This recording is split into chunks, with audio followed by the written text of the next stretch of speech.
Hey guys, it's Justine here from I Should Read That, and today I am bringing you my best books of 2021.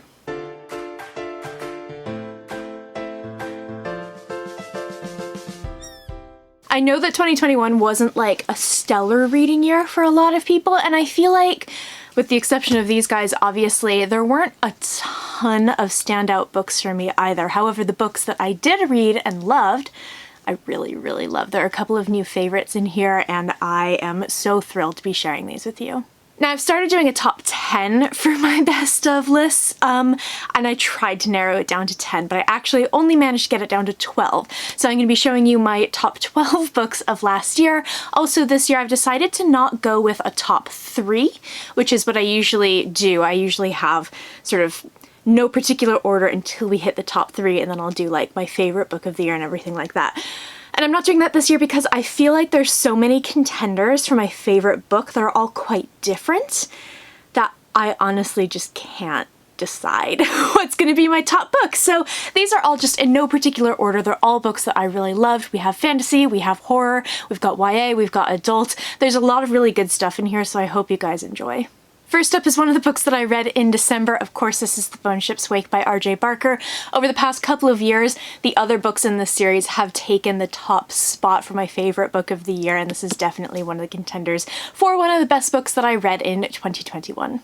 This is the concluding book in the Tied Child series, in which we follow the crew of a black ship, which is basically a ship of the dead, people who have been condemned to a particular crime, and they're basically going to sail and do their thing until they die. And in this particular world, it is a seafaring society because there's not a lot of land. If there's not a lot of land, there are not a lot of trees. So what do they build their ships out of? They build their ships out of the bones of massive sea dragons that have basically been hunted to extinction. Now, at the beginning of the first book, a sea dragon is spotted, and it's basically a race against time to either protect it and stop this war that's going on, or to kill it and create more ships, thus continuing this war. But this series isn't necessarily about all that plot stuff. This is a really, really wonderful series for characters, character development, and character relationships. We have Joran Twinner, who's sort of the man that we focus on, and when the book opens, he's kind of hapless, drunk, sort of. He's depressed and he's wasting his life away on this black ship, and he basically gets his ass kicked by a woman named Maes, or Lucky Maes, and she becomes the captain and he becomes sort of her first officer. And the relationship between them is wonderful. R.J. Barker is spectacular at writing platonic relationships between men and women, especially older women, and he's really great at writing older women. Maes is just fantastic, and I just think that this series is so wonderful. If you haven't picked it up, it's beautiful, it's lyrical, it made me cry. Another book that I recently spoke about because I did finish it in December, and another concluding book to one of my favorite trilogies, we have The Wisdom of Crowds by Jo Abercrombie. This is the last book in the Age of Madness trilogy, which is phenomenal. So if you are familiar with Jo Abercrombie's works, he basically has written the First Law trilogy, and then there's some standalone novels, and then this series takes place 30 years later, continuing sort of the big events that happened in the original series. And the original series is very like politic-y, fantasy, we've got wars, we've got all this fun fantasy stuff, but this is much more kind of industrial revolution, and this particular book goes into some French Revolution inspired elements. I genuinely think that the Age of Madness series is the best thing that he has written so far, although I do have a couple of gaps in my Jo Abercrombie reading, which we're going to be filling in this year. I just thought that this was absolutely phenomenal. His character work, as usual, is absolutely impeccable. Savine Danglokta is one of my favorite characters to ever exist. She's incredible. I love his character arcs for some of his characters, the good and the bad, and I love this world. I love his inspiration from real history, and I think he's just a phenomenal fantasy writer. So if you've not read any Jo Abercrombie, I would so highly recommend him if you're interested in kind of bleak fantasy, but also has a lot of humor to it, because he's a very, very funny writer. If you like great characters with sort of really strong character arcs and development, then he's a fabulous person to turn to. In a little bit of a change of direction, I actually have one YA book on this list, and it was wonderful. This Poison Heart by Caitlin Barron was a phenomenal start to a new fantasy series, and I just absolutely loved it. In this book, we follow a character named Brecius, who is a girl who has plant magic. She can make plants grow from seed to like their full height in just seconds. She can make flowers bloom at just a touch, and plants react to her wherever she goes. So her parents run a flower shop in Brooklyn, and she's very happy there until one day she gets a letter saying that she has received a great inheritance from her aunt who has passed away. So she and her mums basically go to this village in upstate New York, to this mysterious old house that now belongs to her, and she finds out that she has also inherited a generation of secrets. This book has everything. It has plant magic, it has wholesome families, it has sapphic relationships, and it's just wonderful. There's a lot of peril that happens in this book. Like any like good YA fantasy book, you have a lot of peril, you have, you know, people's lives are in danger and all of that. But the thing that I really loved about this book, and the thing that really stood out to me about this book, is the fact that it's quite wholesome.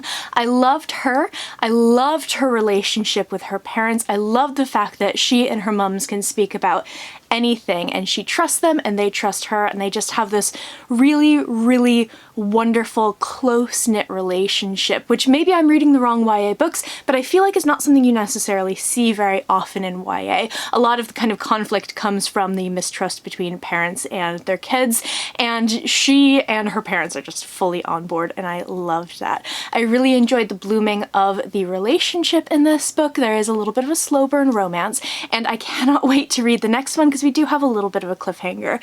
This is fabulous. I can't compare it to Cinderella is Dead, which was her debut, because I've not read that yet, but it is on the shelf just behind the camera.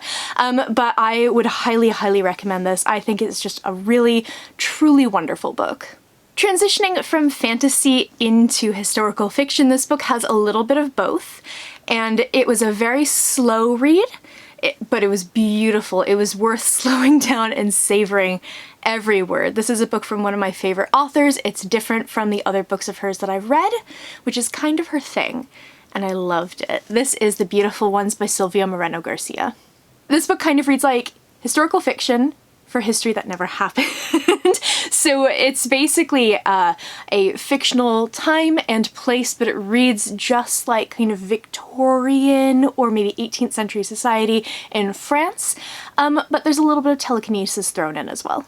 In this book, we follow a character named Nina who is sort of making her debut into society, and she has been taken under the wing of her, I believe, sister-in-law, who is very different from her. She was kind of the, you know, sparkling gem of her season. She's a very, very well-regarded socialite. She's sort of the perfect wife in this particular time and place. And Nina is very much not like that. She's the girl who, you know, hikes up her skirts and runs around the woods and loves bugs and collecting insects. So Nina's debut is not going particularly well, and it sort of reaches a turning point when a man named Hector enters the scene. Now, Hector is a world-renowned entertainer. He has telekinesis, and that's what he does with his shows, and he sort of enters into their lives. However, unbeknownst to Nina, he previously was engaged to her sister-in-law Valerie and is still deeply in love with her and is kind of planning on winning her back, even though she is very much married. So there's a little bit of a love triangle going on here. We have a lot of those pushes and pulls of society and expectations, and it's just beautifully written. It's wonderfully done. I feel like where this book may not work for some people is the fact that I really don't think any of these characters are particularly likable, although they grow and change throughout the course of the book, but it felt so real and it felt so human, and I love, love, love, love her writing style. This was just absolutely fabulous, and she's kind of, I think, known for writing something a little bit different every single time, but this was so different from everything else that I've read by her, and it just blew my mind. Next up is a book that I know is a little bit divisive for some people, but it absolutely blew my mind. I thought it was phenomenal. This is Malibu Rising by Taylor Jenkins Reid. So, of course, Taylor Jenkins Reid is very well known for The Seven Husbands of Evelyn Hugo and for Daisy Jones and the Six, and this book kind of very lightly ties those two together. So this takes place in the 1980s and in the 1950s. We get two sort of storylines flashing back and forth, and it essentially follows a family through their kind of rise to fame. So in the 1980s storyline, we have a family who basically is throwing a notorious party at their Malibu mansion, and of course, lives are falling apart in various ways with all of these siblings. And then in the 1950s, we sort of see them rising from poverty because their father, while he was a very famous rock star, abandoned the family, and their mother sort of spiraled into alcoholism and depression, and they essentially had to raise themselves, but they kind of worked their way up into the world and joined the world of celebrity that their father was a part of. Now, obviously, that's going to make things very, very complicated, as we see throughout the flashbacks building the story together. And I feel like the way that she took all of these characters and their family conflict and she sort of divided up our knowledge of them over these series of flashbacks and flash forwards was really artfully done. And I feel like this is a much more complex book in terms of kind of the art of writing than her other two books were. And I feel like this is just like, she has leveled up in terms of her writing and her authorship. I thought it was phenomenal. I thought it was so well done. Some of the characters in this are totally disreputable, but some of them, particularly Nina, who's my favorite, were just really, really beautifully written. And I feel like this is one of those books where you read these characters and you read the decisions that they're making and sort of the reasons that maybe they act the way that they do. Everything makes so much sense. And I felt that this was just a phenomenally written book. I absolutely loved it. We're going to turn to horror for a second. I have two horror books on this list and they're both absolutely amazing. So the first one is Near the Bone by Christina Henry. This is a very, very tense book following a woman who has to decide which is worse, the monster inside of her home or outside. So we follow a character named Maddie, and she lives alone in the mountains in a very small cabin with her husband, William. And it becomes very, very clear that something is wrong with their marriage. He is a very, very abusive man, and she is a very, very meek woman. However, she sort of begins to realize that there's something out there in the woods, something horrible, something horrific, and she has to figure out how she is going to survive. This book is really, really dark. I would recommend for all of these to check the content warnings, but this is one where I would really specifically kind of encourage you to do so because it covers a lot of really, really dark stuff. But I think Christina Henry does an amazing job with these darker topics and showing the inner strength of a woman who has just been abused and beaten down. I loved watching her sort of inner thoughts and seeing how she's kind of coming into her own and how her survival instincts kick in both outside of the home and inside. And I thought she was just such an amazing character. I could not put this book down. This was one of those ones where I was bumping into walls because I was like walking around the flat with it in front of my face. I could not put it down. I thought it was just absolutely incredible. She is a master of tension, and the tension in this is just, it's so taut that you can feel it in your shoulder blades as you're reading. I just thought this was so incredibly good. If you are a horror fan, I would highly recommend this, and it's a perfect book for winter because it does take place in a snowy setting. So I don't typically get like really strong emotional reactions from books. Like obviously I connect with them and everything like that, but I don't usually cry at the end of books. I don't usually like, I'm not like jumping for joy or whatever. I'm not hugely upset by cliffhangers, and I don't usually get frightened by books. This book scared the shit out of me. So if you're looking for something that's very, very scary, very, very psychological, I could not recommend this more highly. This is A Head Full of Ghosts by Paul Tremblay. So this is a horror book that follows one of my absolute favorite tropes, which is demonic possession. And even better, it is a is it demonic possession or is it mental illness book, which for someone who does have, some strong mental illnesses, I don't know what that says about me and the fact that I really enjoy these kinds of books, but so this book follows two timelines. We basically have, in the past, this family, very sort of middle-class New England family, who are living their lives in the suburbs, but their 14-year-old daughter Marjorie begins acting very, very strange. And as her behavior gets worse and worse and stranger, it becomes obvious to them that it is possible that she is possessed by a demonic entity, and this kind of spirals out of control, and the family becomes the subject of a reality TV show sort of documenting her possession and exorcism. And then we have 15 years later, her little sister Mary, who was 8, I believe, at the time, is basically telling her story, the real story, to an author who's going to write a book about her sister's possession. And this is so good for a number of reasons. It's incredibly masterfully written, especially in the way that Mary's obviously a child. She's an incredibly unreliable narrator. We have sort of everything that was happening in the past, some real crazy stuff that's happening, some of the scary scenes. There's one particular scene, and I think you will probably know what I'm talking about. It happens at night, and it's just like, I had to put this down for like 15 minutes, and I had to pick it up again because I had to know what happened next. I had like a visceral reaction to this book, and that's so rare for me. This kept me up after I finished it because, again, it scared the crap out of me. It's a really, really fabulous book. It's a really wonderful horror book. I've not read his other stuff, but I've bought a bunch of his books since. This is just like, if you're a horror fan, you should definitely read this, and if you have read this, let's talk about the ending, because the ending I thought was spectacular. So moving back into fantasy, I have read the short story and novella that go with this particular book, and I loved those, so expectations were very, very high, and Master of Jinn by P. Djèlí Clark absolutely delivered. So this series takes place basically in 1912 Cairo, where 50 years previous, a man named Al-Jahiz basically tore the veil between our world and the world of the Jinn. So the Jinn and magical creatures come through to our world, and Cairo kind of becomes a superpower because of the technology and sort of the center of magic that it becomes. So we follow basically a police officer named Fatima, who is incredible. And she is on the case of a murder committed by a man who claims to be Al-Jahiz, come back to sort of punish the world and do his thing. And this has larger implications for the rest of the world as well, so she has to catch this murderer before he strikes again.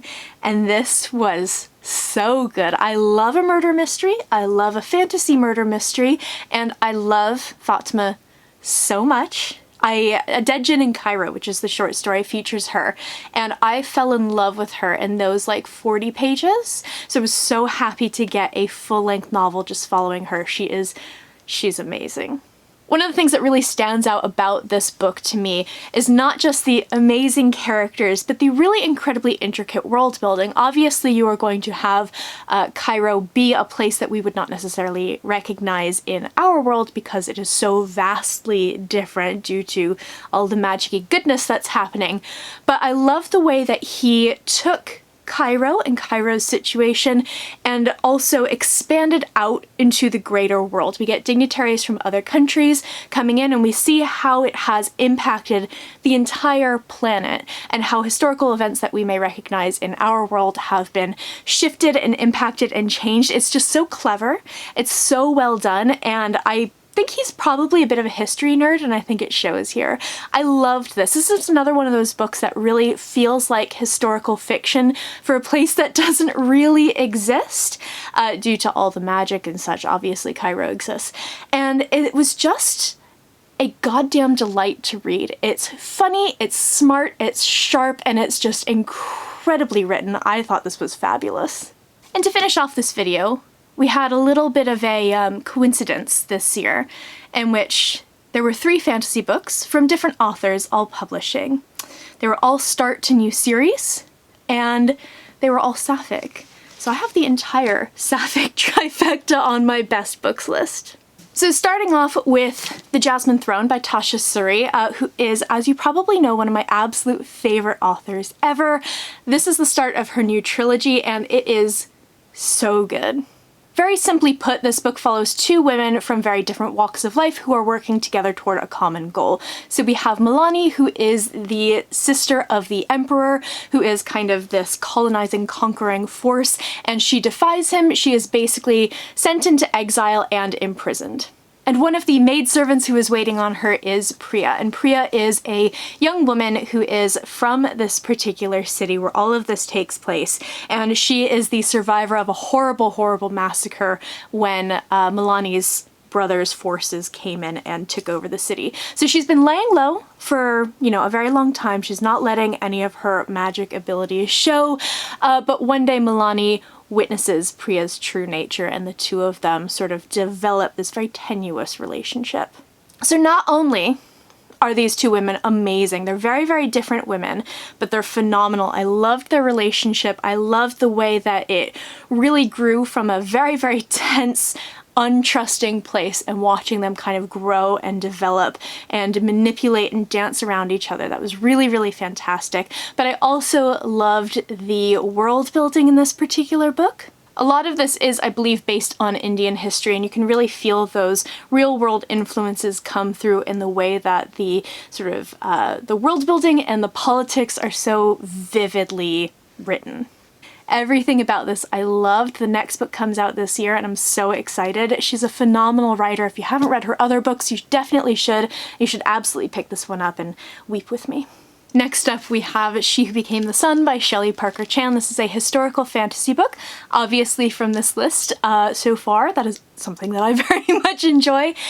And this was just amazing.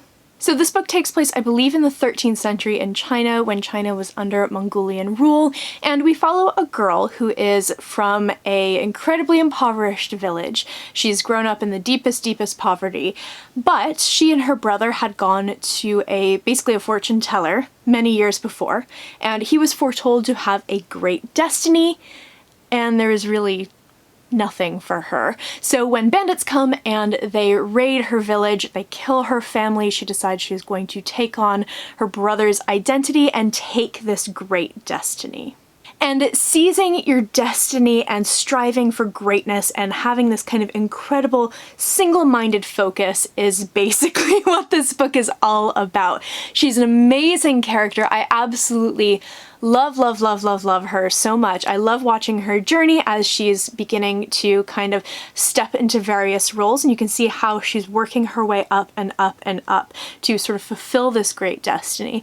But there's another side of this book as well, which is basically the general for the Mongolian Empire, who basically kind of becomes her nemesis.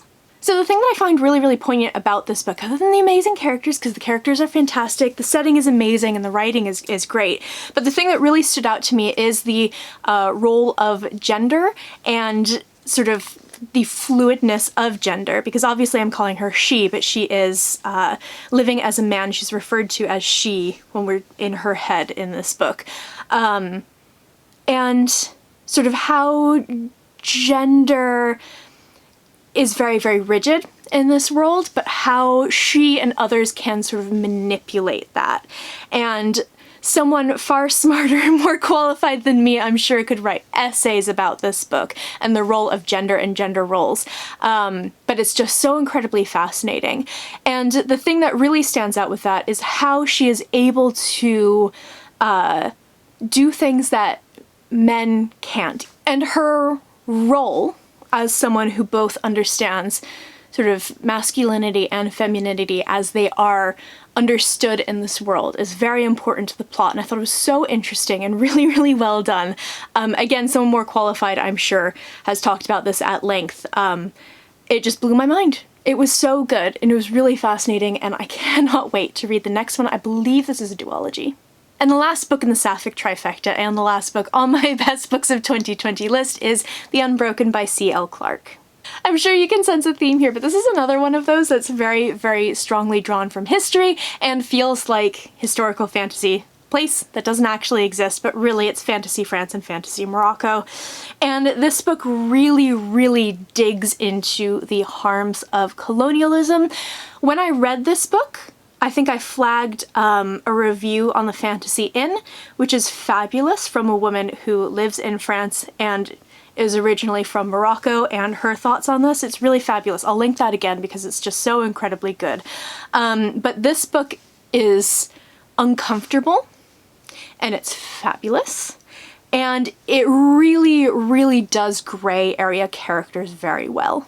So in this book, we follow two very different characters from two very different walks of life. So we have Terrain, who is a soldier for the Baladarian Empire. Basically, she was snatched from her homeland as a child and brought up to be a soldier and to fight for this empire that she was not born into. However, all she wants is to prove herself. She wants to move up the ranks, and she wants to be sort of like a loyal soldier and an example for those around her. But of course she is sent back to her homeland at the beginning of this book, and she finds that maybe some of her blood ties are a little bit stronger than she originally thought, and this sort of shakes her foundations of everything that she has thought about herself and all of her goals.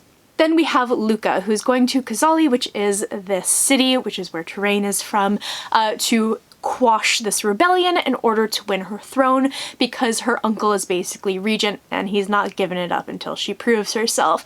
So we have two different characters who are technically on the same side because they're fighting for the same side, but from two very different situations. They collide, things get very, very complicated. So there's a lot to love about this book. It's really well written, it's fast-paced, it's so incredibly good, it's tense. I loved it. The characters, though, I think is where this book really shines, because Terrain and Luca are really, really complex and fascinating women. So Terrain is really interesting. She's originally from this city. She is technically fighting against her own people for the benefit of the Empire, who have taken over and colonized them and are oppressing them. And her sort of, her shifting loyalties and her sort of balance of who she knows she is, who she's been raised to be, versus who she is by blood and what is the right thing is really, really interesting in this book. But for me, I have spent a lot of time thinking about Luca, and Sarah talks about this a lot in her review for the fantasy, and then I'm going to link below. Luca, the best way to sum her up is no one is the villain of their own story. She is obviously a colonizer. She is coming through, she is, you know, quashing this rebellion of people who basically just want their city back and want to be able to, you know, have their culture back and live their lives as, you know, they did before these people came in. But she really sees herself as a good person who is doing good things. And I have spent several nights staring up at the ceiling thinking about her because she is complicated. And I really loved the way that the author wrote her because she is complicated. This book is complicated and it's really fantastic. It's one that will make you think. It's one that's going to stick in your brain for ages, and it's just an incredible read. I cannot wait for the next one. I've seen little bits and pieces on social media from the author, and I'm like, I'm so excited. So there are my ramblings for my favorite books of 2021. It was a great reading year. I think the Sapphic trifecta certainly helped. My dipping my toes more into the horror genre helped, and the fact that there are a lot of really good, reliable authors publishing great stuff last year really helped with my 2021 reading. I would love to hear in the comments below if you've read any of these books, if they're in your TBR, or if there's any particularly good books that you read last year that you want to shout out. I post bookish content to this channel fairly frequently, so go ahead and hit subscribe, check back soon, and I will see you next time.